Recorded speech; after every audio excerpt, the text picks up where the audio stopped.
இன்றைக்கி ஏன் கையால் விநாயகர் பண்ணணும்னு ஆசைப்பட்டேங்க. எதால் பண்ணலான்னு யோசித்தேன். மஞ்சளால் பண்ணலாமான்னு யோசித்தேன். இல்லை நம்ம பச்சரிசி மாவில் பண்ணலான்னு யோசித்து பண்ண விநாயகர் தான் இன்றைக்கி நான் பச்சரிசி மாவில் மஞ்சள் கலந்து விநாயகர் பண்ணேன். பச்சரிசி மாவை நல்லா தண்ணி மிக்ஸ் பண்ணி நல்லா பிசைஞ்சிக்கிட்டு ஒரு மாவிளக்கு பதம் வர வரைக்கும் நல்லா பிசையணும். மாவிளக்கு பதம் வந்ததும் ஒட்டாமல் வரும்ன்ற ஒரு காரணத்தினால நான் கொஞ்சம் நல்லெண்ணெய் ஆட் பண்ணிவிட்டு நல்லா பிசைஞ்சிட்டு அதுக்கப்புறமா நான் விநாயகர் செஞ்சேன்.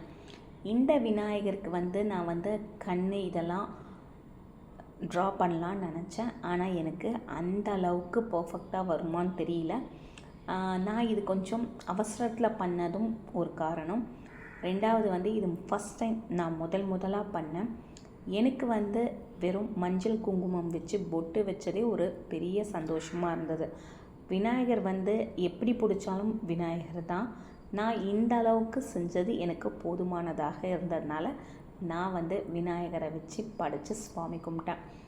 ரொம்ப பர்ஃபெக்டாக பண்ணுறதுக்கு எனக்கு வரலை. ஏன்னா கண் வச்சு கைகள்லாம் கொஞ்சம் இன்னும் அழகாக போகிறதுக்கு நல்ல டைம் எடுத்து பண்ணணும்.